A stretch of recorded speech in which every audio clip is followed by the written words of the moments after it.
660 AM, The Answer. 660 AM, TheAnswer.com. More of Ladies Can We Talk with Debbie Georgatos, right here on 660 AM, The Answer. Can you hear us now? Hello, and welcome back to Ladies Can We Talk. We love our new music so much we hate to talk over Krista Branch with her singing about America, but I am welcoming to Ladies Can We Talk, I believe we have on the line Professor Carol Swain. Hello. Hello, how are you? Very well. How are you? I'm doing okay. I'm so glad. I will tell our listeners that just a few days ago I spoke directly with Professor Swain. I've been trying to track her down because I've been following her story at Vanderbilt, and I told a little bit of it last week on the air, but I want to ask you, if you would, Professor Swain, I mentioned to our listeners that you wrote a piece in the, I think it was a Tennessean, but it was a local paper up at Vanderbilt in January following the Charlie Hebdo attacks, essentially saying perhaps America needs to be a little bit more cautious in dealing with Islam in America, monitoring Islam in America. And so, you know, I don't want to spend a lot of time on what you wrote. I thought it was stellar, but I hope you can share with our listeners what was the reaction at Vanderbilt. I was shocked that the Dean of Students sent a letter to the student body. Now, this was because the Muslim Student Association complained, and so just almost immediately this email went to the entire student body. As a faculty member, I would never have known this had not one of my former students forwarded me the email. And this email condemned the opinion piece, encouraged students to engage in expressive action and or dialogue, and it offered counseling services.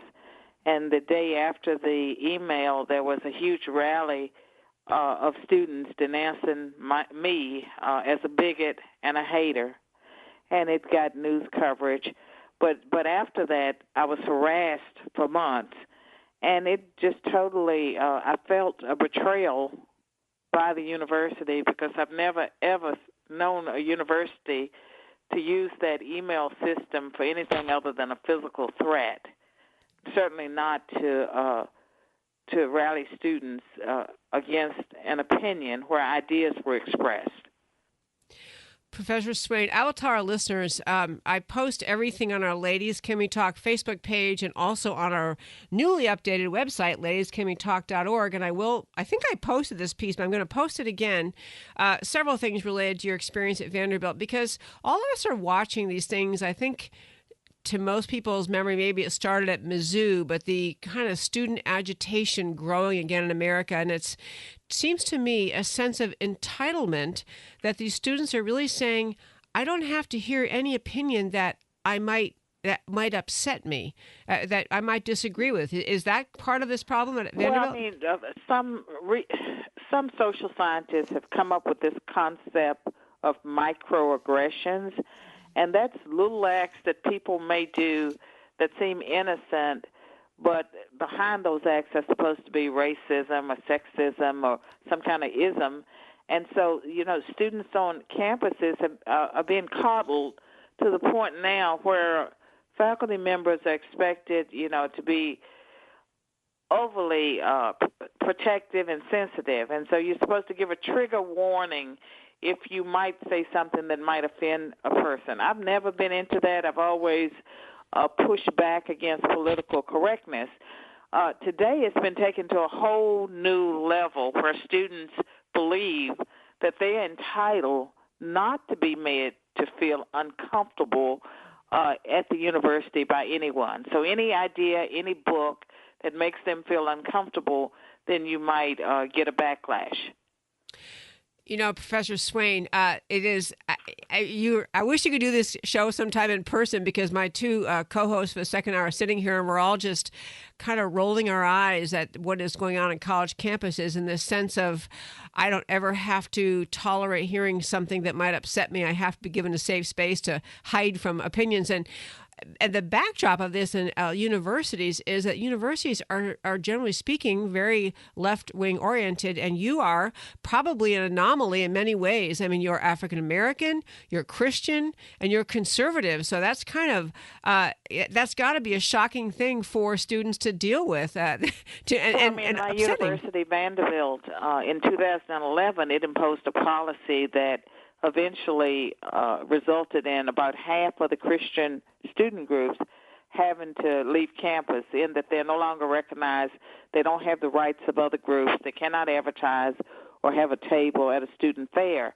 And so my university has always had a hostility towards Christians.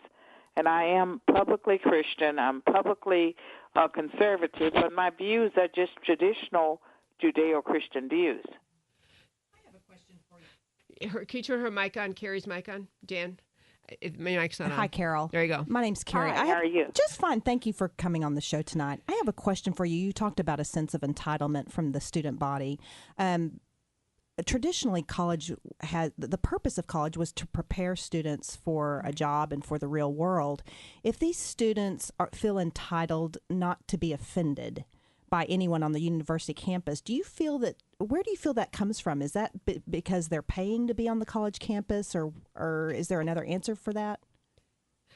Well, I mean, it's coming from certain departments, from other academics, and just if you dig down, if you're down far enough, you get cultural Marxism, and the whole thing is about trying to destroy the society we have so we can create something that's utopian.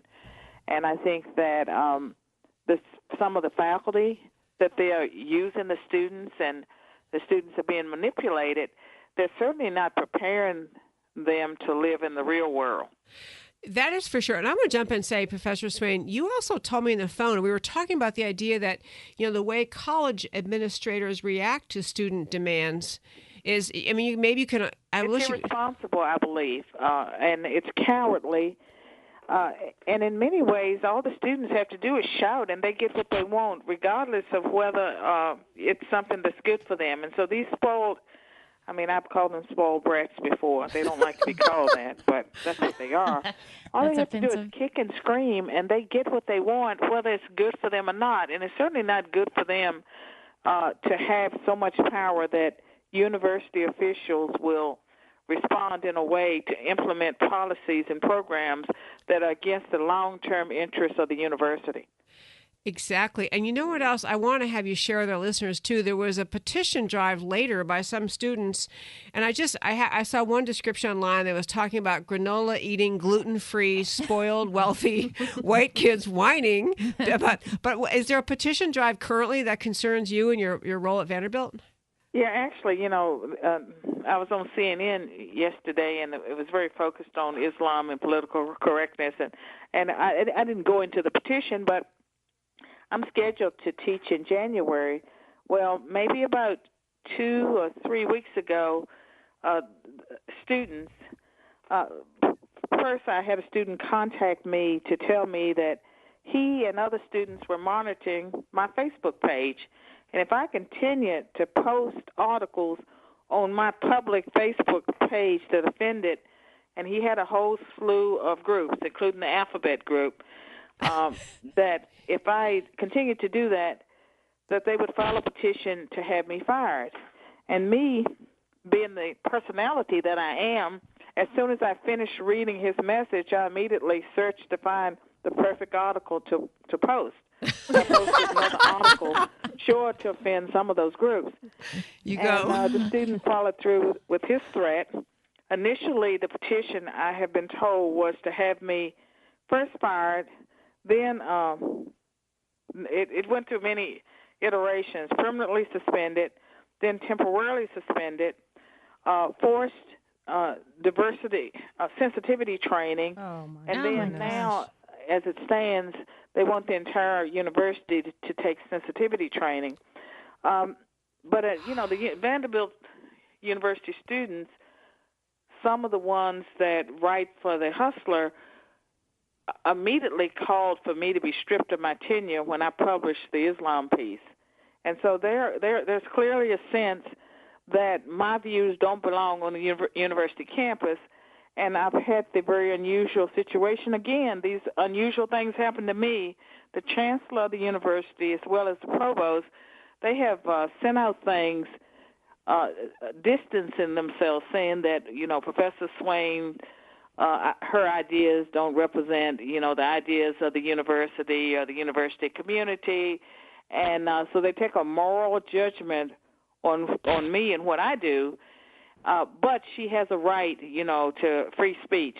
So they do this thing where they first condemn me, and then they say, but then, she has a right to be here. They don't do that for liberal professors who are involved in controversies.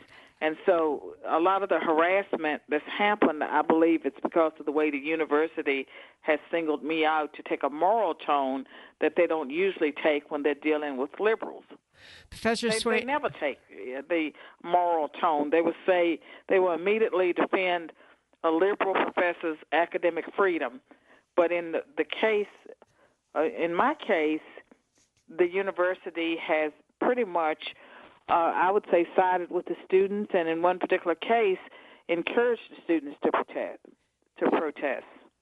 Professor Swain, I wish we had 2 hours to talk with you. Because I know you actually, I mentioned to our listeners actually before you came on, I know you are zipping off to actually be tonight on Fox News with Judge Jeanine Pirro, and so I want to be sure we don't keep you too long, but could you tell our listeners, because you have a website out there, could you tell our listeners how to find out more about your story? Because I want to encourage our listeners to follow this story, because it really is a story of about American academia gone way haywire.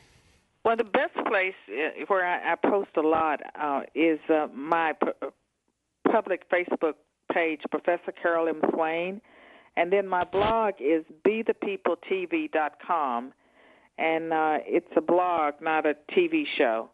But I do frequently comment about current events, and I am someone that believes that we have to exercise our First Amendment rights, and if we don't stand up for our nation and our Constitution, we'll look up one day and we'll have neither. Okay, that Well I said. swear you're saying, they're all saying well said. You're saying the message of this show, do we have to speak up for our country and the Constitution and all the rights that are the undergirding the foundation of our country. Professor Swain, I want to have you on again the show again. I appreciate your calling in so very much. Thank you for your story, and thank you for being brave and speaking up. Thank you. Thank you, Bye. Carol. Bye. Thank you.